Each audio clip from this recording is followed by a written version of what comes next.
Bienvenidos a Musar, Centro de Estudios Bíblicos, un espacio online dedicado a profundizar en los principios de la verdad presente, colaborando con Dios en la predicación del Evangelio eterno, en las últimas horas de la historia. Únete a nuestra comunidad y sé parte de un pueblo que se prepara para el pronto regreso de Jesús.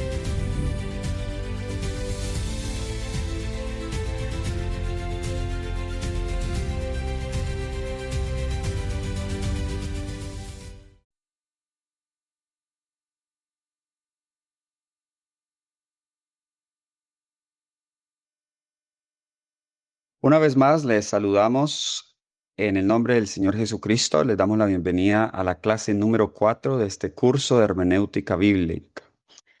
Estamos avanzando en el tema de la interpretación. En la clase anterior quedamos aquí en el estudio de la palabra.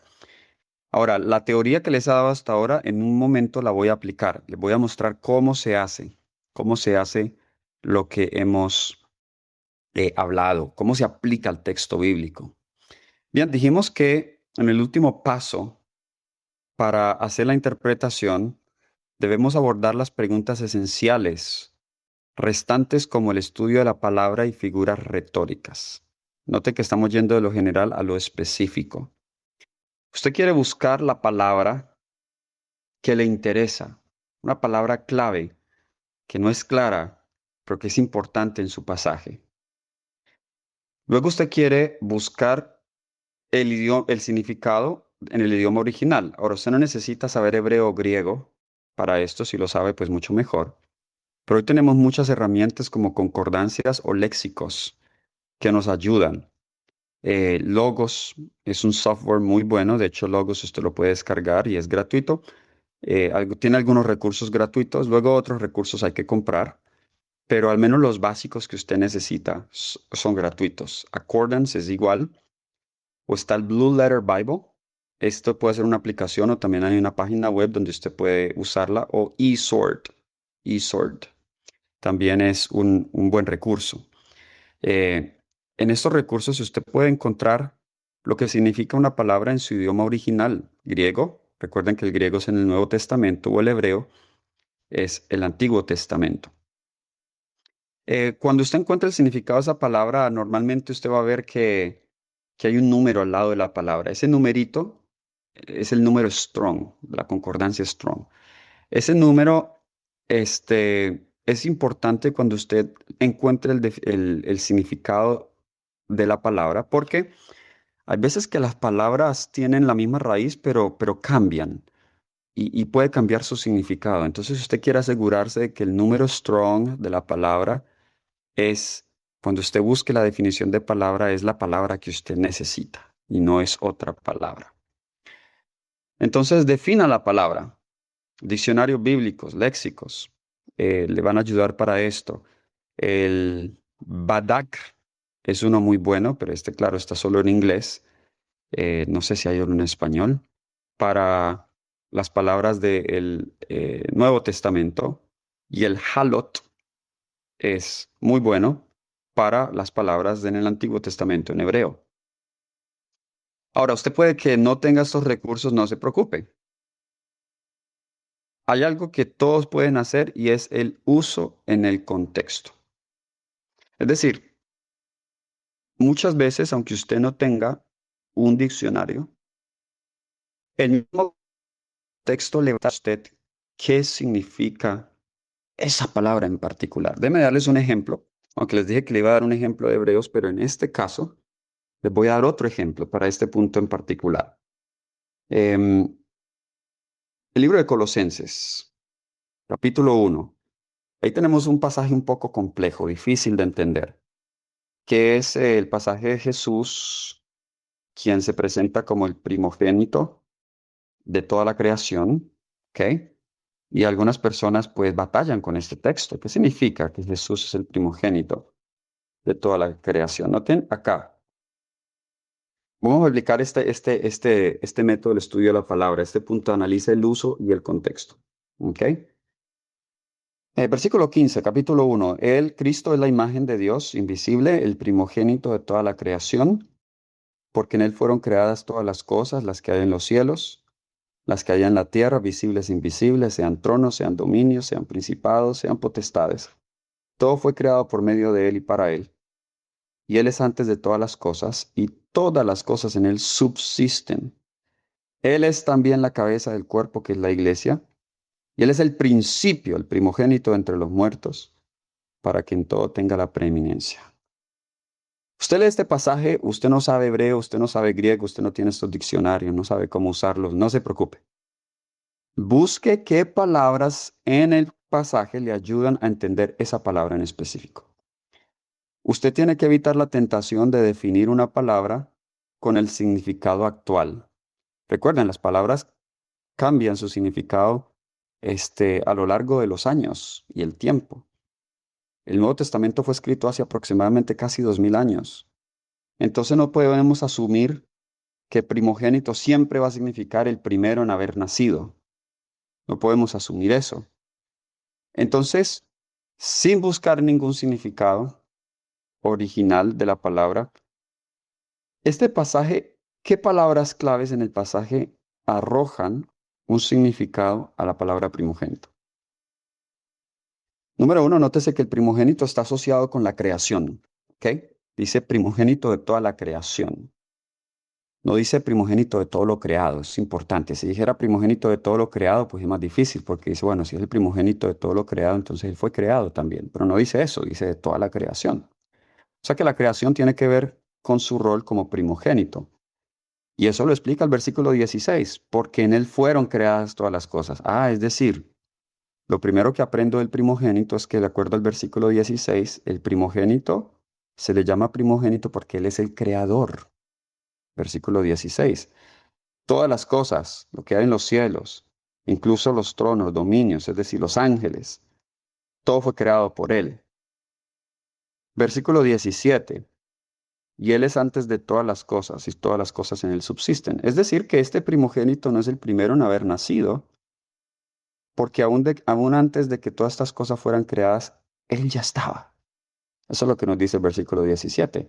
Así que al leer detenidamente, ya uno comienza a pensar, esto no tiene que ver con nacimiento, tiene que ver con otra cosa. El versículo 18 lo termina de explicar. Él es también. Ahora recuerdan que en el método de observación vimos la importancia de esas palabras. También significa adición, es decir, está agregando algo más al significado de esa palabra o a ese concepto. Pablo introduce el concepto de Cristo como el primogénito de toda la creación. El versículo 18 va a agregar algo más. Él es también la cabeza del cuerpo, que es la iglesia. Y él es el principio.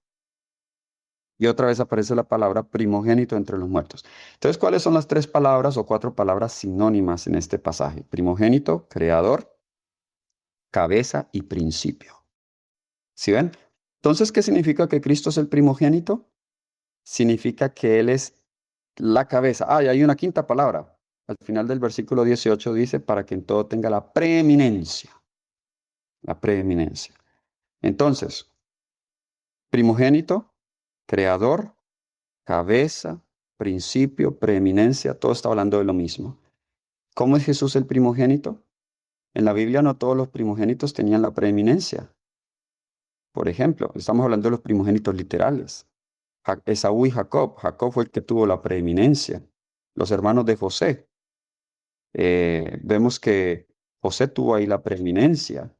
Nosotros vemos también Isaac, Ismael.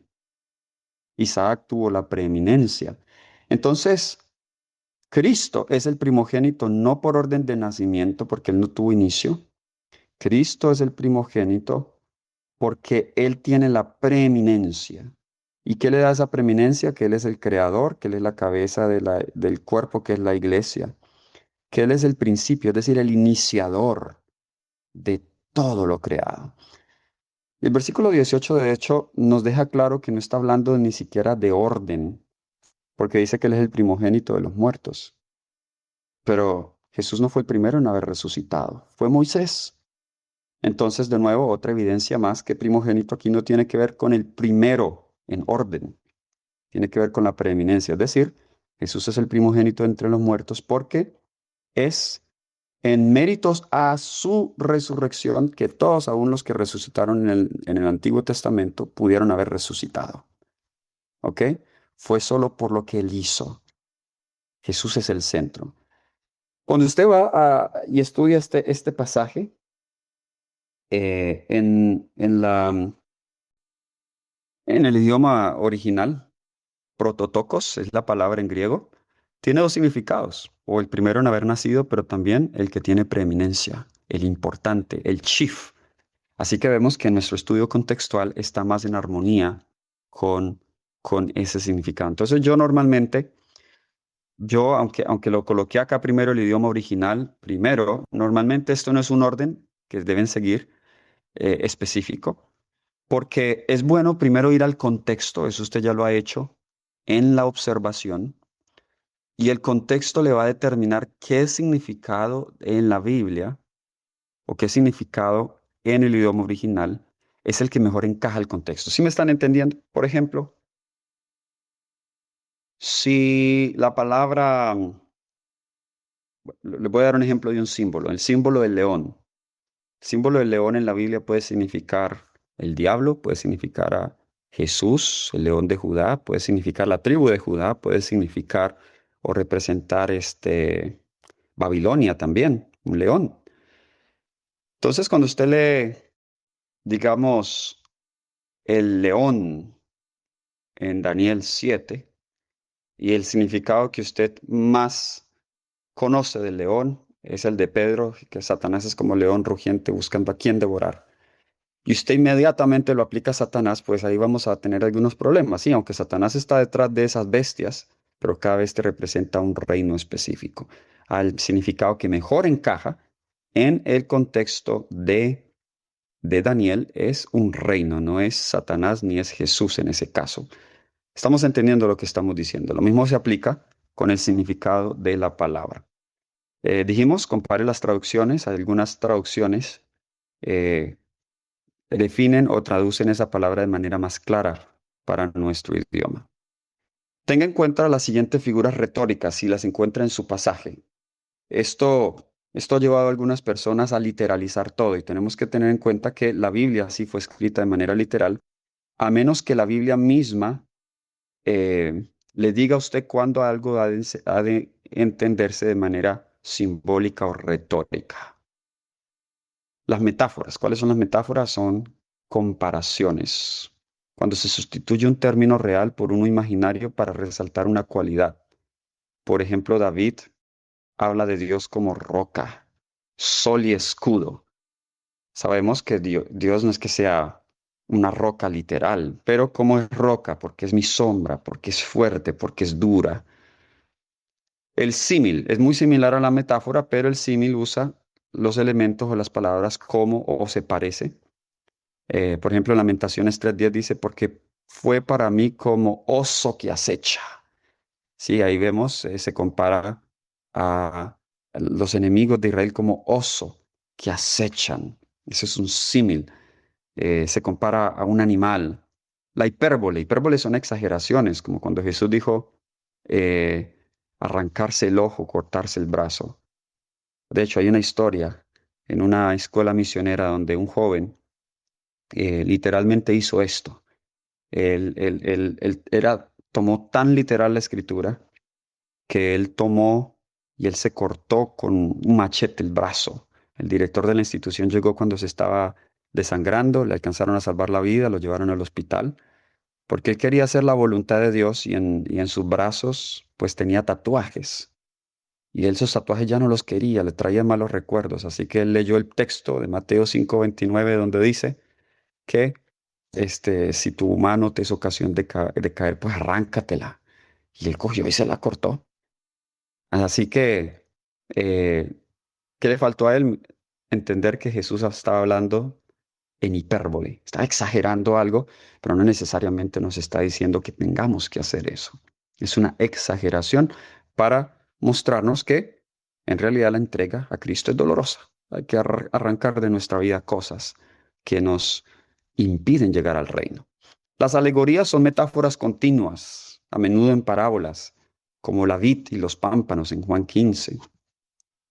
De nuevo, cuando usted lea eso, usted debe tener en cuenta, ok, aquí está hablando de manera simbólica. Tiene que tratar de encontrar el sentido de por qué Jesús utilizó esa ilustración de la vid. Quizá hay que hacer una investigación en cuanto a cómo es que se deben cuidar las vides, qué es lo que se necesita para que den más frutos, y hay que podarlas, todo ese tipo de cosas va a arrojar más luz al estudio de la palabra. Las parábolas sabemos que son narrativas breves que ilustran una lección moral. Jesús dijo muchas parábolas. La antítesis son contrastes de ideas opuestas. Esto lo vamos a ver más en la poesía hebrea, ¿ok? Cómo interpretar estas antítesis. La metonimia, ¿qué es la metonimia? Es la sustitución de un término por otro con el que tiene relación, como se habla la pluma para hablar del acto de escribir. La sinécdoque. Estas no son muy comunes, pero solo para que usted las tenga acá. Un uso de la parte para representar todo. Por ejemplo, cuando la Biblia habla de pan, no solamente de pan vivirá el hombre, ¿ok? No está hablando que específicamente es pan, el pan se refiere a todo el alimento, pero para evitar mencionar no solamente de pan, jugo, almendras, cereales, vive el hombre, simplemente se usa una palabra que abarca todo el grupo, en este caso los alimentos. Eso es lo que es la sinécdoque, ¿ok?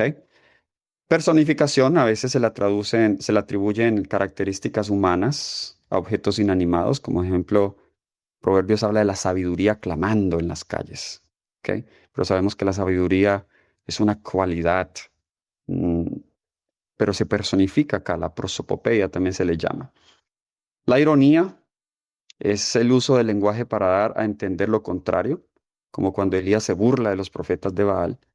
Y los eufemismos son sustituciones de una expresión dura por una más suave, como decir que alguien durmió para referirse a la muerte. Eso es un eufemismo muy, muy común cuando se habla del estado de los muertos. La muerte como un sueño. ¿Ok? Muy bien. Entonces vamos a ver un ejemplo. Vamos a mirar brevemente, vamos a regresar aquí a los pasos. ¿Ok? Aquí están los pasos. Eh, por ahora yo voy a leer aquí el pasaje que vamos a estudiar de la Reina Valera de 1995. Vamos a Hebreos, el capítulo 1. Hebreos, el capítulo 1. Ese es el pasaje que vamos a leer ahora. Versículos 5 y 6. Ese es el pasaje que voy a estudiar. Versículos 5 y 6. ¿A cuál de los ángeles dijo Dios jamás: Mi hijo eres tú, yo te he engendrado hoy? Ni tampoco yo seré a él padre, y él será un hijo para mí. Y otra vez, cuando introduce al primogénito en el mundo, dice: Adórenlo todos los ángeles de Dios. Mira entonces qué interesante entonces lo que vemos nosotros acá. Este pasaje es bien complejo porque aparentemente dijera que Jesús fue engendrado. Por eso lo escogí, porque es un pasaje complejo. Ya tenemos la versión de la Biblia. Vamos a entonces suponer que ya se ha leído este pasaje varias veces. Entonces, ¿cuál es el género del pasaje? Bueno, esta sería una epístola. Esta sería una carta, no es una historia, es una epístola, es una carta. Entonces, como una carta, una epístola, usando los métodos que ya hemos visto, la observación. ¿Cuál es el libro? El libro de Hebreos. Debemos ya haber leído entonces el libro de Hebreos para saber el tema. El tema del libro de Hebreos es manteniendo la confianza en la fe firme hasta el fin. La audiencia en Hebreos, usted podrá notarlo, capítulo 2, versículos del 1 al 4, por ejemplo, capítulo 3, versículos de 7 al 19, capítulo 4, versículos del 1 al 11, etcétera. Vemos que era una generación, las personas a quien Pablo está escribiendo, estaban pasando por un momento de enfriamiento espiritual, de vacilación en su fe. Jesús estaba demorando. los sacrificios estaban perdiendo su significado. El autor de Hebreos quiere afirmar la fe de los creyentes. Muchos de ellos se preguntaban, bueno, ¿qué está haciendo Jesús? Él se fue. ¿Cuándo va a venir? ¿Ok? Todas esas preguntas las responde el autor de Hebreos aquí en el libro. Entonces ya tenemos, asumamos que eso lo tenemos listo. ¿Qué sección?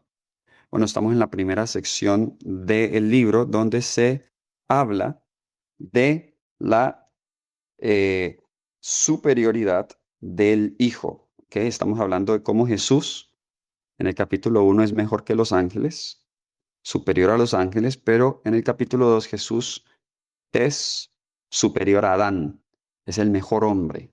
Se hizo hombre, pero sin pecado. Entonces, esa sección está hablando de la superioridad del Hijo. También el capítulo 3 ahonda un poco en esto y el capítulo 4. Bien, entonces ya tenemos la sección, ya tenemos el género, ya tenemos el libro. Ahora vamos a ver a la situación histórica. ¿Quién es el autor? Dijimos, no hay ninguna referencia directa en la epístola que habla de Pablo. Es la única epístola que es paulina o se considera paulina que no comienza Pablo, apóstol de Jesucristo. Muchos dicen que el autor es anónimo, pero algunos se lo atribuyen a Pablo, algunos padres de la iglesia se lo atribuyen a Pablo. Hay elementos dentro de la epístola que pareciera que en realidad está hablando de Pablo. Por ejemplo, cuando dice aquí en Hebreos capítulo 10, nos dice versículo 32 y 33, pero traer a la memoria los días pasados, en los cuales después de haber sido iluminados sostuvisteis un fuerte y doloroso combate. Por una parte, ciertamente con vituperios y tribulaciones fuisteis hechos espectáculos, y por otra llegaste a ser compañeros de los que estaban en situación semejante. Porque de los presos también os compadecisteis y el despojo de vuestros bienes sufriste con gozo, sabiendo que tenéis en vosotros una mejor y perdurable herencia en los cielos. Nótese que el autor parece que conocía muy bien a la audiencia. Estos son los hebreos, que son cristianos, judíos, pero de manera especial aquellos cristianos en Jerusalén o relacionados a la adoración en el templo. Aquellos judíos, aquí hay judíos eh, eh, que, que habían aceptado el cristianismo y también algunos gentiles que habían aceptado el cristianismo, pero específicamente judíos por la, el énfasis que hay sobre el santuario y los servicios, que era muy común en los adoradores judíos. Nótese que también en el capítulo 13, versículo 23, dice, sabed que está en libertad nuestro hermano Timoteo, con el cual si viene pronto iré a verlos. Saludad a todos vuestros pastores y a los santos. Los de Italia os saludan. La gracia sea con vosotros. Amén. Estos pasajes y estas claves históricas son importantes en las epístolas porque aquí nos dice dónde estaba el autor. Estaba en Italia, posiblemente en Roma, posiblemente estaba preso, recién había salido de su prisión. Habla de que Timoteo está con él y van a ir a verlos. Timoteo siempre aparece, es con Pablo. Así que estas pequeñas alusiones históricas nos pueden llevar a la conclusión de que fue Pablo. Y bueno, el espíritu de profecía, como mencionamos, confirma que fue Pablo. Ya vimos la audiencia, quiénes eran, la ocasión. Esta epístola fue probablemente escrita después del primer encarcelamiento de Pablo, es decir, en el año 63, entre el año 63 y 65, que Pablo estuvo de nuevo en libertad, una libertad corta que tuvo. Sabemos que en el año 70 el templo iba a ser destruido. Así que Pablo, Dios lo inspira para que escriba esta epístola porque sabía que pronto los servicios del santuario iban a terminar y la fe de los adoradores podía verse de manera especial comprometida. Pablo quería elevar la mente de sus oyentes no a los servicios terrenales, sino a los celestiales, que es lo que ahora tenía valor. Ese sería el propósito. ¿Ok? Entonces, eso lo tenemos que tener en cuenta porque la audiencia, los que reciben esta carta, tuvieron que haber entendido lo que él les dijo acá: tú eres mi hijo, eres tú, yo te he engendrado hoy. Ellos tenían un conocimiento amplio del Antiguo Testamento. Ahora bien, eh, vamos al siguiente punto. Examine la interdependencia del pasaje con otras partes de las Escrituras. Por falta de tiempo no voy a leer todos los versículos, pero si usted mira acá, si usted tiene una Biblia con referencia marginal, usted va a notar acá que hay varias citas del Antiguo Testamento. Por ejemplo, en el versículo 5 dice: mi hijo eres tú, yo te he engendrado hoy. ¿Dónde está citando aquí? Pablo está citando el Salmo 2, versículo 7. Ahora también donde dice en el versículo 5: yo seré un padre para él y él será para mí un hijo. Pablo está citando en 2 Samuel 7:14. Y este pasaje es importante porque está en el contexto del pacto que hace Dios con David sobre el hijo que se sentaría en el trono, que es Salomón. El versículo 6, otra vez, cuando introduce al primogénito en el mundo, dice: adórenlo todos los ángeles de Dios. ¿Ok? Nosotros aquí entonces vemos otra alusión a adoración. Adórenlo, es decir, este es un ser divino. Entonces, colocando esos dos pasajes, Salmo 2 es la institución o la iniciación de un rey, en este caso un rey mesiánico, en el trono de David. Ese es Salmo 2. Segunda de Samuel 7 es la promesa del hijo de David, de nuevo, un rey davídico de la línea de David que también se sentaría en el trono. Es interesante que en ambos pasajes, el sentarse en el trono es comparado como si Dios adoptara o engendrara a un hijo. Que de hecho, en la cultura del Medio Oriente era y se entendía que cuando un dios o un rey reinaba, ese rey era como si fuera el hijo de Dios. Es como que cuando el rey se sentaba en el trono, era engendrado por Dios. Ahora, eso es importante entonces, porque cuando hablamos de engendrar, que es la palabra difícil aquí que queremos entender, no estamos hablando de un engendramiento literal, ontológico. Estamos hablando de un engendramiento funcional. Jesús fue engendrado por el Padre de manera funcional cuando Él se sentó sobre el trono y comenzó su oficio como sumo sacerdote en el santuario celestial después de la resurrección.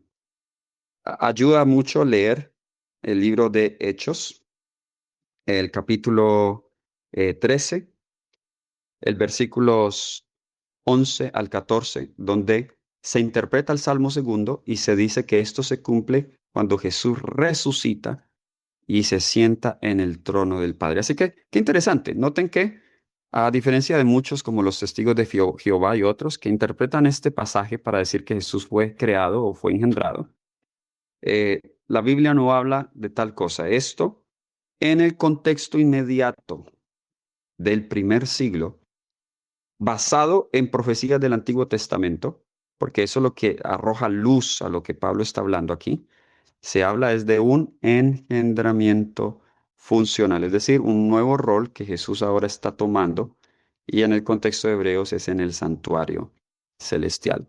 Muy bien, hemos llegado entonces ya al final de la clase. Quiero ir brevemente a la aplicación. La aplicación es lo que el pasaje significa para mí. ¿Cómo aplicamos este pasaje a nuestra vida? Me gusta esa cita del Dr. Howard Hendricks, profesor del Dallas Theological Seminary. Él dice: observar e interpretar sin aplicar equivale a un aborto. En otras palabras, cada vez que observas e interpretas pero no aplicas, estás truncando el propósito de las Escrituras. Si usted solamente se detiene allí y no aplica, pues hemos perdido el tiempo. Esta aplicación puede ser una aplicación contextual, es decir, a veces el autor mismo le da indicio de cómo aplicar ese texto. Una aplicación profética, cómo se aplica esto al futuro. La aplicación personal, cómo se aplica a mí como persona. ¿Cómo me sirve el hecho de que Jesús está ahora sentado en el trono reinando? Ah, Él es mi rey. Bueno, si Él es mi rey, entonces, y si yo soy su hijo, entonces yo le puedo pedir a Él, imagínense, mi papá es el rey, así que Él tiene todos los recursos que yo le pueda pedir. Yo soy heredero del rey, porque yo soy su hijo. Si mi papá es el rey, entonces, ¿cómo eso me sirve a mí? ¿Cómo me ayuda? Bueno, los ángeles incluso le adoraban. Si Él es rey, entonces yo le voy a adorar a Él como rey. Le voy a dar el primer lugar en mi vida. La aplicación familiar, cómo Jesús, sentado en el trono, recibiendo la adoración de los ángeles, cómo como familia podemos adorar, a nosotros juntar en esa adoración. ¿Cómo podemos nosotros, eh, junto con los ángeles, adorar a Cristo? Aplicación a la iglesia. Cómo Cristo es el rey de la iglesia. Le hemos permitido a Cristo que se siente en el trono de nuestro corazón. En algunas ocasiones, la aplicación nacional, ahora que estamos en tanta intensidad política y miramos a presidentes y líderes políticos, cómo Jesús es mi líder, es mi rey en la nación. ¿Cómo debemos ver es a Él? ¿Cómo se aplica esto en el mundo? ¿Cómo se aplica esto en el gran conflicto? Satanás quería sentarse en el trono, pero la Biblia dice que ahora el que se centra en el trono es Jesús. Él es un enemigo derrotado. Jesús está en el trono. Entonces, noten, esto es un ejemplo de cómo nosotros podemos, queridos, aplicar la Biblia. Espero que esto sea de grande bendición y ayuda para su estudio de la palabra. Usted siempre puede mirar esta clase y repasarla. Vamos a terminar con una oración. Gracias, Señor, te damos por estos pasos maravillosos que nos has dado al estudio de tu palabra.